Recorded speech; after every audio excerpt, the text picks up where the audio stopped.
आजमगढ़ प्रशासन की तरफ से भरपूर रैन बसेरों अलाव का दावा। रियलिटी चेक में ठंड से ठिठुरते मिले रोडवेज पर यात्रीगण। कड़ाके की ठंड के बीच गरीब तबके व रात में बसों से यात्रा करने वाले यात्रियों के लिए मानो आफत आ गई है। इस दौरान प्रशासन की तरफ से रैन बसेरा समेत अलाव की व्यवस्था का दावा किया जा रहा है, लेकिन इसकी क्या स्थिति है, इसको रियलिटी चेक किया गया, जहां इसका सच सामने आया। आजमगढ़ शहर की बात करें तो यहां मंडलीय अस्पताल में 100 बेड का और कलेक्ट्रेट के पास रिक्शा स्टैंड पर 10 बेड का रैन बसेरा बनाया गया है। आधी रात को ज्यादातर बेड खाली मिले। जिन बेड पर लोग थे वो व्यवस्था से संतुष्ट नजर आए। वहीं दूसरी तरफ रोडवेज स्टेशन पर स्थिति दूसरी नजर आई। यहां पर देर रात को बस या अन्य साधन न मिलने से यात्रीगण ठंड से बेहाल दिखे। अलाव की भी व्यवस्था नजर नहीं आई। खास बात है कि जहां पर रैन बसेरों की व्यवस्था की गई वो रोडवेज से दूर है। जिन यात्रियों को देर रात दूसरी बस पकड़ना था उनके लिए रैन बसेरों में जाना मुश्किल था, लेकिन जिनको अपने आजमगढ़ गांव में जाना था वो रैन बसेरों में ही थे। साफ था कि अगर रैन बसेरों की व्यवस्था रोडवेज के पास होती तो यात्रियों को भीषण ठंड में ठिठुरना नहीं पड़ता। Prime time news Azamgarh bureau.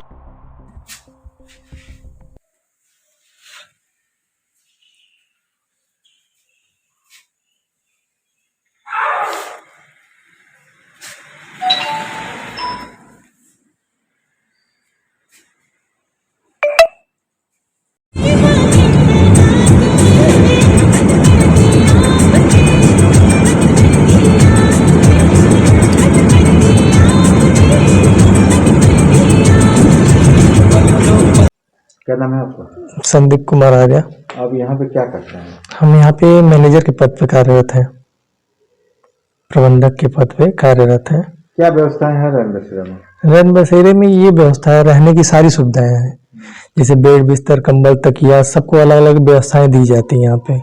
हाँ, और सभी लोग आके यहाँ पे हम लोग ठंडियों में रेस्क्यू भी किया करते हैं कि जो लोग बाहर सोते हैं उनको बताया भी जाता है, जागरूक किया जाता है, आप यहाँ पे आके रहिए। और कुछ लोग आते भी हैं, कुछ लोग नहीं आते हैं, जिनको हम लोग अगली बार भी मतलब हर बार ये कोशिश करते हैं कि ज्यादा से ज्यादा लोग यहाँ पे रहें। लेकिन कुछ लोग ऐसे हैं जो जबरदस्ती के वहाँ पे रोड पे सोते हैं, उनके लिए तो कोई व्यवस्था नहीं कर सकते। लगभग कितने यहाँ पे बेड है? बेड यहाँ पे टोटल 100 बेड है। इसमें कितने लोग हैं यहाँ पे? इसमें 10 से 12 लोग।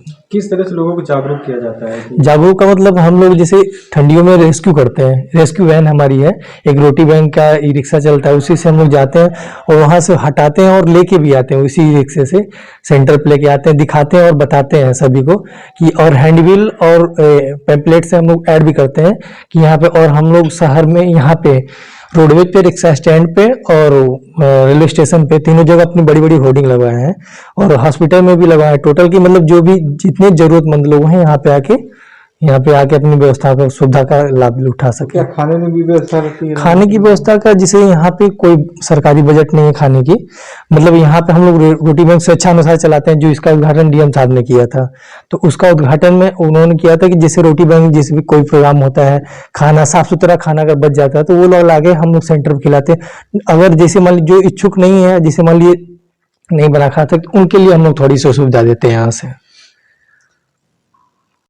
क्या नाम है? कैसमिल हसन। कहाँ पे खड़े हो इस टाइम? आजमगढ़ बस अड्डे पे। ये बताओ, ठंडी की बहुत ज्यादा ठंडी है, आग की अरे कोई भाई व्यवस्था है? ठंड बहुत है, आग की व्यवस्था कोई नहीं है यहाँ पे भाई, थोड़ी सी आग ही जलाने के लिए रख देते हैं। कब तक रहना है यहाँ? अब सुबह तक रहना है। अभी तो यहाँ से बस है नहीं कोई। रैन बसेरा की जानकारी है आपको? रैन बसेरा की जानकारी नहीं है सर। कैसे रात कटेगी? देखो अब कैसे करते, ऐसे ही घूम रहे हैं इधर उधर बस अड्डे पे। कहाँ जाना है? जाना तो मुझे बांसबरेली।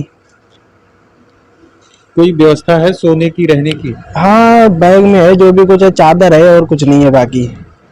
अब ऐसा थोड़ी मालूम था जो यहाँ चलेंगे, अब तो जाना ही था मुझे। ये लग गए हैं तो सुबह तक रुकना होगा भाई। ठीक है। क्या नाम है आपका? शिव प्रसाद। कहाँ पे हैं आप इस टाइम? आजमगढ़ बस अड्डा पे जी।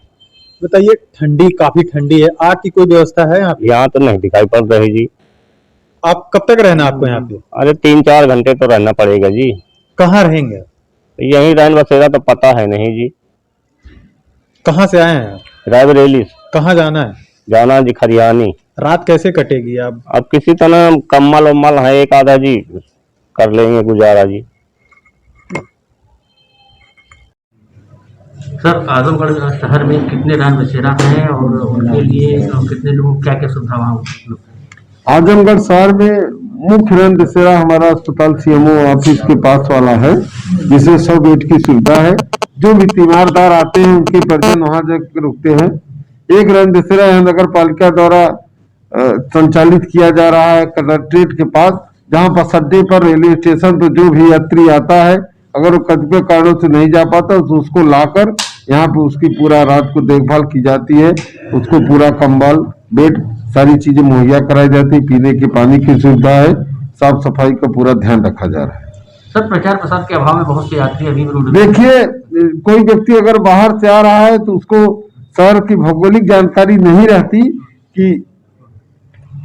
कि वो जो है कहाँ पर उसको रुकना है, कहाँ जाना है। लेकिन हम लोग लगातार प्रयत्नशील रहते हैं, हमारे व्यक्ति घूमते रहते हैं, उसको पूछते हैं कि भाई आपके पास यहाँ रहने का साधन है, अगर नहीं तो उसको अपने साधन से अपनी गाड़ियों से लाके यहाँ रुकते हैं। सर, अलाव की क्या व्यवस्था सर? अलाव की आज भी अभी हमारे नए नगर पालिका इंचार्ज श्री रवि प्रकाश पीसीएस अपर उप जिलाधिकारी को चार्ज दिया जा रहा है। आयोग से उनकी परमिशन आ गई है और उनको कहा गया है हर बड़े चौराहे पर अलाव जलाए, बस अड्डे पर चलाया जाएगा, रेलवे स्टेशन पर और लेबर चौराहों पर और मंडियों में विशेष अलाव के प्रबंध आज आपसे दिखेगा। कंबल के लिए क्या व्यवस्था? कंबल की सूचीबद्ध कर लिया गया शासन से, जो भी कंबल के व्यक्ति थे, और इसके संबंध में एडीएम एफआर साहब ने पूरे जिले की कार्ययोजना बनाई। हर तहसीलों में पर्याप्त मात्रा में कंबल हजार भेजे गए तो फिर भेजे जा रहे हैं। कोई ऐसा व्यक्ति अगर जरूरतमंद है तो उसको हमेशा कंबल दिया जाता है। सबको रियलिटी चेक की गई जो है रोडवेज पे, रेलवे स्टेशन पे, तो लोगों को जो है मजबूत है सोने के लिए जो कैंपस में, उन लोगों को मालूम ही नहीं कि रैन बसेरा नहीं, हमने इसके लिए अपने आदमी लगा दिए हैं कि आदमी जाकर वहां पे 9-10 बजे जाके देखेगा कि अगर कोई व्यक्ति वहां फिर भी है तो उसको अपनी गाड़ियों से लाकर इसके लिए पीओ डूडा की विशेष तौर से ड्यूटी लगाई।